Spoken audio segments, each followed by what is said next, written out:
Hello everyone, let's talk Wing Chun. I'm pretty sure that if you've browsed YouTube for a while, then you will see that there are various styles that all call themselves Wing Chun.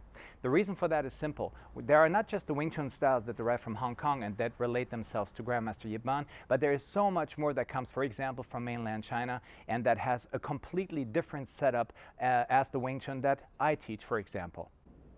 It is very likely that you came across a Wing Chun style that relates themselves to the late Grandmaster Yip Man because this style has blossomed all over the world.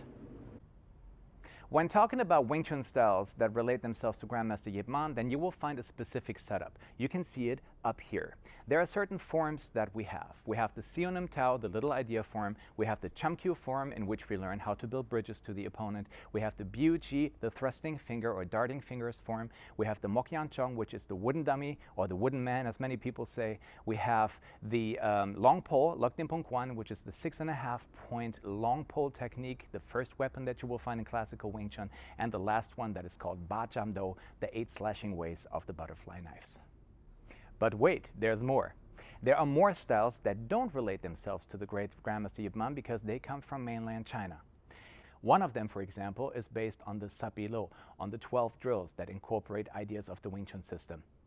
Other ones are set up completely differently, yet they all call themselves Wing Chun. So my job today is to explain to you the Wing Chun style that I teach and why it is set up the way it is. Here we go.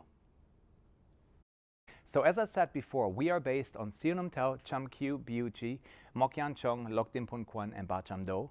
But there are also two more parts that we teach. One of them is called the Samsing Chong, which is a dummy on the ground in which you do kicking and footwork patterns. And the next one is Chi Gurk, which is Chi Sao with the legs. I'm going to explain a little bit more about that in a second. Let's dive right into it. The first thing that a student learns within the curriculum of Wing Chun International is how to defend themselves against linear attacks, round attacks, so everything that is common on the street.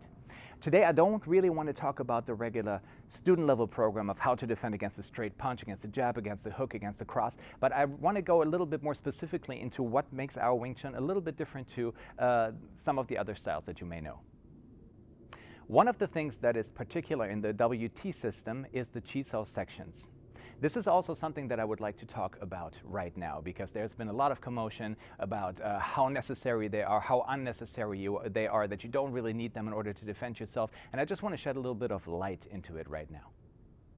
Let's go back to our diagram. If you take a look at it over here, then you can see that the Siu Tao and the Chamkyu are divided into 7 sections. Then the Biu Ji is divided into 5, and the wooden dummy is divided into 8 sections, and so on.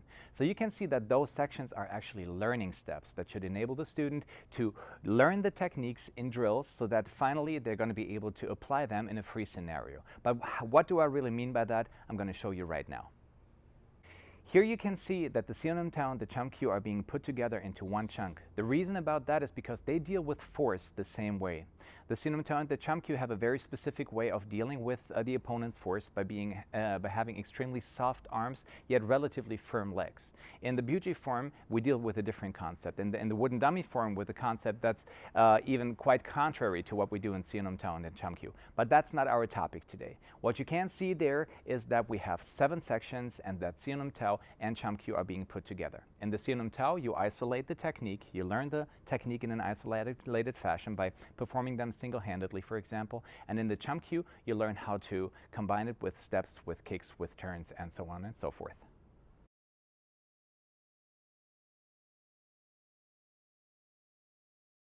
I would like to introduce Celine to you. Now, each one of those sections that you just saw in the diagram follows a different idea.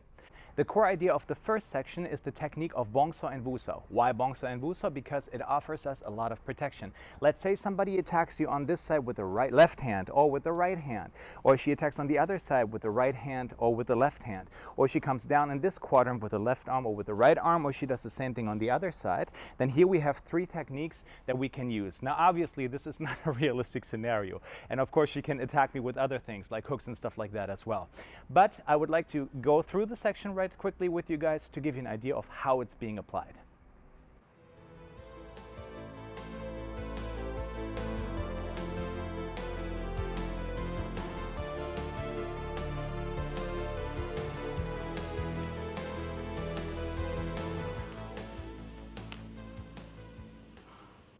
So this was the first section of Siunam Tao and Chamkyu Chi Sao. Now you may ask yourself, why a section? Why do you need a choreography? Because that's exactly what it is. Well, the answer is quite easy.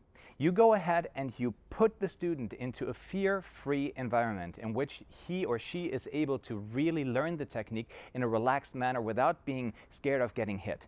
And once they're capable of doing that, you put it into free Chi Sao. Free Chi Sao means that we get contact with the opponent's arms or with the partner's arms, and then we begin to seek for pressure holes, and now we isolate some of these techniques. For example, one of the first techniques we had in the section was this movement. Yeah, we can apply it multiple ways. We can apply it with double palms. We can apply it by locking the opponent's arm first. We can apply it by sliding behind the elbow. It's just many ways of how we can do it. Now, she needs one and the same defense against all these kinds of impulses because these impulses create the same kind of defense. A couple of examples for this.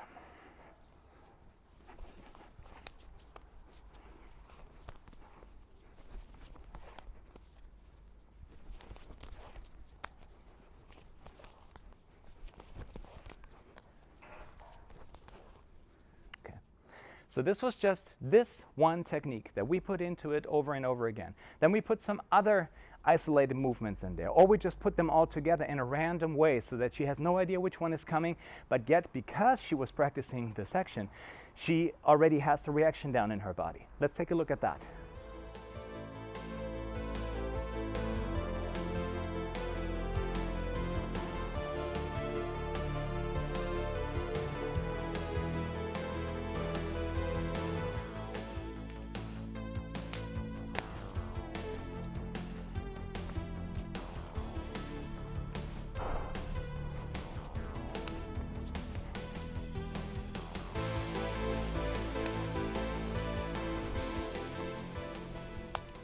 Now, as you can see, Celine has grown in size and also a name. Her name is Nico now. And Nico's going to help me a little bit with the applications. So the first thing we teach is the section so that the student can learn the techniques in a safe environment. That they don't have to be fearful. They don't have to be afraid of the instructor. The second part is that we apply it in free Chi Sao, as you just saw. So I gave her the isolated impulses, and she had to react accordingly. Or we mixed that into some free Chi Sao, which is what happened then. And now what we're going to do is we actually apply each and every one of those small techniques. Now, let's go back to the section for a second.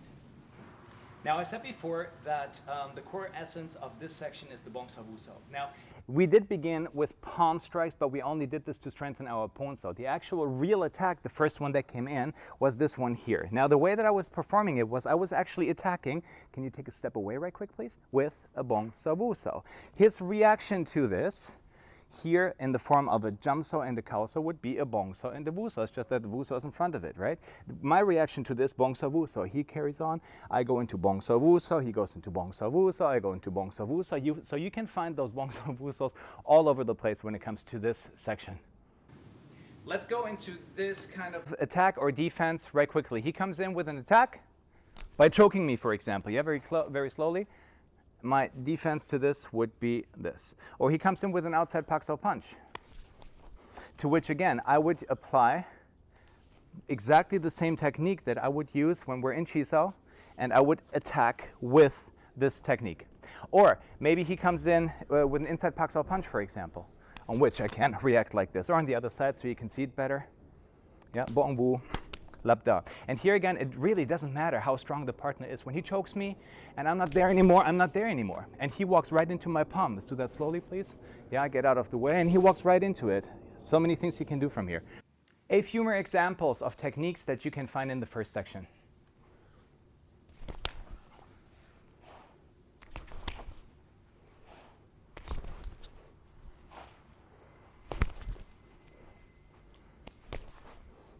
Very slowly.